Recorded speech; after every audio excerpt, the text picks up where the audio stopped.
the floor of the CME Group in wonderful Chicago, Illinois, the strongest city in the world. I am Mark Sebastian, Chief Operating Officer of OptionPit.com and author of The Option Traders Hedge Fund, now available on Amazon. So, kind of a rough day today. Kind of a continuation of last week. If you add Thursday and today and subtract Friday, we're off like 40 points in 2 days. That's a nice move. Yet we've still got the VIX only sitting at around 20. All right.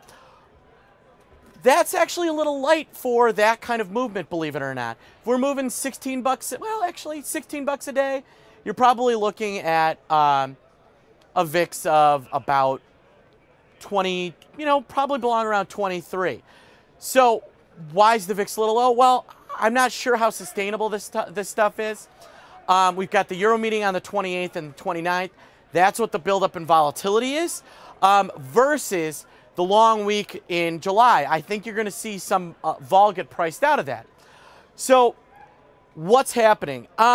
It's interesting. We couldn't get the real full-blown breakout down 3 weeks ago when Greece looked like it was falling apart and Spain looked like it was falling apart. And now we've got the market starting to worry again. This is like watching, I feel they should rename Europe Erica Kane, all right, from All My Children. That's what we should call Europe, is All My Children, because that's the way they think, that's the way they operate. Let's run around like a bunch of headless chickens, and then we'll worry about the problem at the very last minute.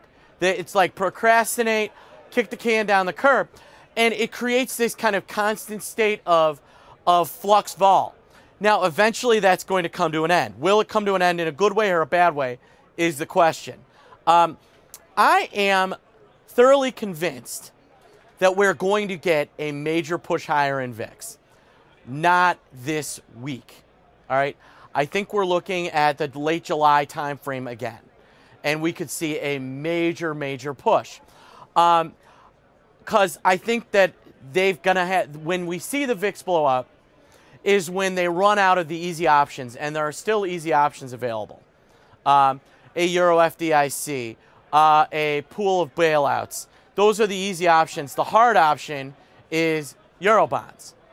And that is going to be, we're going to have to wait for a serious market problem until that. Now, looking at today, we've got the S&Ps down about 20. We've got the VIX up about 10%. I commented on Thursday that the VIX was not keeping up with the S&Ps. Today, we're actually seeing the VIX keep up with the S&Ps, which means the market is buying into this sell-off. So, we could see a threat down to that 1,300 level. Now, do I think that we're going to end up down on the week? Who knows? Do I think the VIX is going to 27 or 30 this week? Probably not. All right. I actually think by the time we're done this week, you'll see the VIX lower than where we are now. So how do you play it? I think on these pops, you get a real opportunity to move into our little strangle sell. Sell iron condors here in the August timeframe, and then trade the futures inside of that. It's a great play. It works really well. And if we get a sudden collapse in volatility, it could be really, really useful. So, from the floor of the CME Group, I am Mark Sebastian, Chief Operating Officer of OptionPit.com, and this is your Mr. Top Step update.